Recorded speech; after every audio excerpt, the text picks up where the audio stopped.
All right, class, we're back, and we got to finish off our sheathing here. As you can see, we've got a tiny little bit of rip up, or little rip to finish off at the top of our wall here. Now, that is my fault.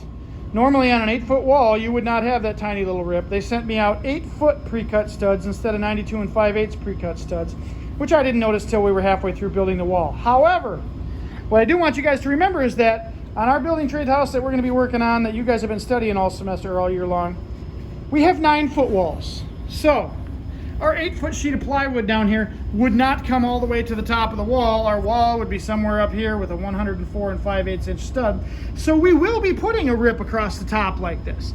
However, it's not going to be just a tiny little rip like this that Shane made. What we would be doing is we'd probably take full sheets of plywood on a stack, and we would make, you know, our 1-foot rips out of the top of those, and then we would put them on there. But we would still be doing it while we were on the ground.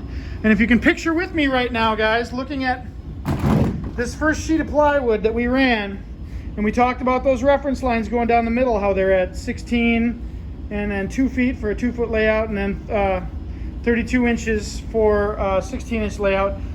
When we lay the sheets of plywood down this way, we also have reference lines, okay? And we have reference lines that start here at 0, 16, 32. This one in the middle is for a 2-foot layout. So I have 2 foot, and then I have 4 feet over here. 4 feet, this line works for a 2-foot layout and a 16-inch on center layout. So I've got a 64-inch line right here. I've got a 6-foot line right here.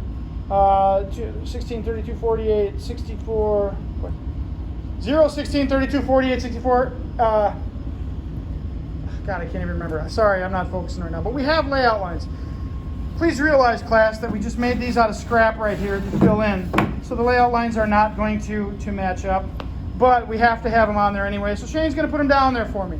But what Shane is still going to do is to make sure that our plywood is breaking right here on the center of a stud, okay? I don't want it all the way over here where it's missing. I don't want it over here where there's nothing behind here, so there's no backing.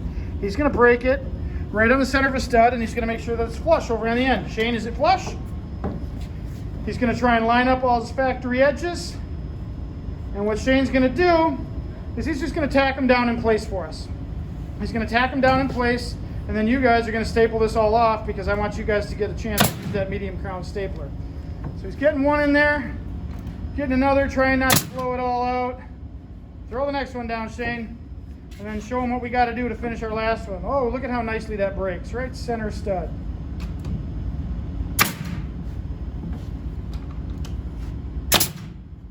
And that last one that's got to go on there is a little bit long. So if what you want to do right now, you can just throw a mark on there, Shane. Shane doesn't have his bags on anymore because we were just between class periods, so he took them off. But he's got the thing sitting down there nice and tight. Throw a mark. He'd probably square it with a sweet square, but my guess is he's just going to take it to the miter saw and cut it since we're in class. And I don't think you guys need to see how to put that last one in. So thank you, Shane.